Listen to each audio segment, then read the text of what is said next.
Raj TV நேயர்களுக்கு வணக்கம். நான் உங்கள் யோகா அருண்குமார். தினந்தோறும் நம்ம ஆசனாஸ் அண்ட் முத்ராஸ் பார்த்துட்டு வரோம். அந்த வகையில் இன்றைக்கி நம்மளோட முதுகெலும்பை நல்லா வலிமையாக்குறதுக்கும் உடலோட பின்பகுதியை நல்லா ஃப்ளெக்சிபிளாக மாற்றுறதுக்கும் முதுகு வலியை குறைக்கிறதுக்கும் ஒரு அற்புதமான பிராணாயாமம் ஒன்று இருக்குது. இது இந்த மூச்சு பயிற்சிக்கு மார்ஜாரி பிராணாயாமா அப்படின்னு பெயர்.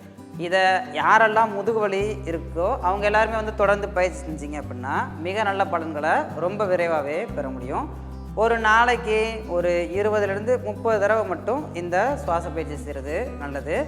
எதுக்குமே ஒரு பயிற்சி பெற்ற யோகா ஆசிரியர்கிட்ட ஒரு தடவை டிஸ்கஸ் பண்ணிவிட்டு அதுக்கப்புறம் இதை பயிற்சி எடுத்தீங்க அப்படின்னா அவங்களோட நேரடி கண்காணிப்பில் பண்ணிங்க அப்படின்னா இன்னுமே ரொம்ப நல்ல பலன்களை பெற முடியும். இப்போது அதை எப்படி பயிற்சி செய்யுது அப்படிங்கிறத பார்த்துடலாம். முதல்ல கால்கள் முன்பக்கமாக நீட்டி உட்காந்துட்டு வலது காலை மடித்து கீழே எடுத்துக்கணும். அதற்கப்புறமா இடது காலை மடித்து கீழே எடுத்துக்கணும். இதுக்கு பேர் வஜ்ராசனா. இதில் இருந்துட்டு கைகளை மெதுவாக தலைக்கு மேலே இந்த மாதிரி உயர்த்தி மெதுவாக முன்பக்கமாக வளைஞ்சி 2 கைகளையுமே தரையில் இந்த மாதிரி பதிச்சுக்கோங்க. உங்களோட நெற்றியை கீழே வைக்க ட்ரை பண்ணுங்கள். உள்ளங்கைகள் நல்லா கீழே பதிஞ்சதுக்கப்புறமா மெதுவாக உடலை மேல் நோக்கி உயர்த்தி எடுத்துகிட்டு வாங்க. 2 முட்டிகளையுமே ஒரு அரை அடி தொலைவில் இந்த மாதிரி திறந்துக்கலாம்.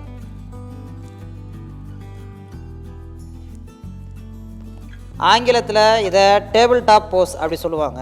இப்போ இதில் இருந்துட்டு என்ன பண்ணணும் அப்படின்னு கேட்டிங்கன்னா, மூச்சு வாங்கிக்கிட்டே உங்களோட தலையை மெதுவாக மேலே உயர்த்தணும். முதுகு நல்லா கீழே வரணும். மூச்சு விட்டுக்கிட்டே தலையை உள்ளே கொண்டுட்டு போங்க. முதுகை நல்லா மேல் நோக்கி உயர்த்துங்க. மூச்சு வாங்கிக்கிட்டே தலையை மேலே தூக்குங்க. முதுகை உள்ளே கொண்டு போங்க. இது ரொம்ப அற்புதமான ஆசனம். சுவாசத்தில் ரொம்ப கவனம் செலுத்தி இதை நல்லா அழகாக பண்ணணும். நல்லா மூச்சு வாங்கிக்கிட்டே மேலே தலையை உயர்த்துங்க. முதுகை நல்லா உள்ளே வளைச்சி எடுத்துக்கலாம். இந்த மாதிரி ஒரு 10 முறை,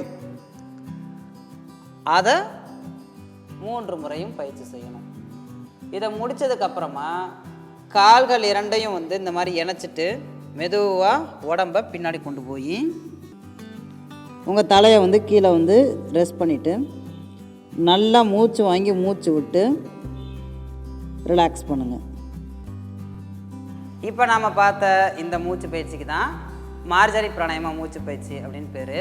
இதை தொடர்ந்து பயிற்சி செய்கிறது மூலமாக உங்களோட முதுகெலும்பு ரொம்ப இலகுவாக மாற ஆரம்பிக்கும். உங்களோட உடலோட பின்பகுதி நல்லா ஃப்ளெக்சிபிளாக மாற ஆரம்பிக்கும்.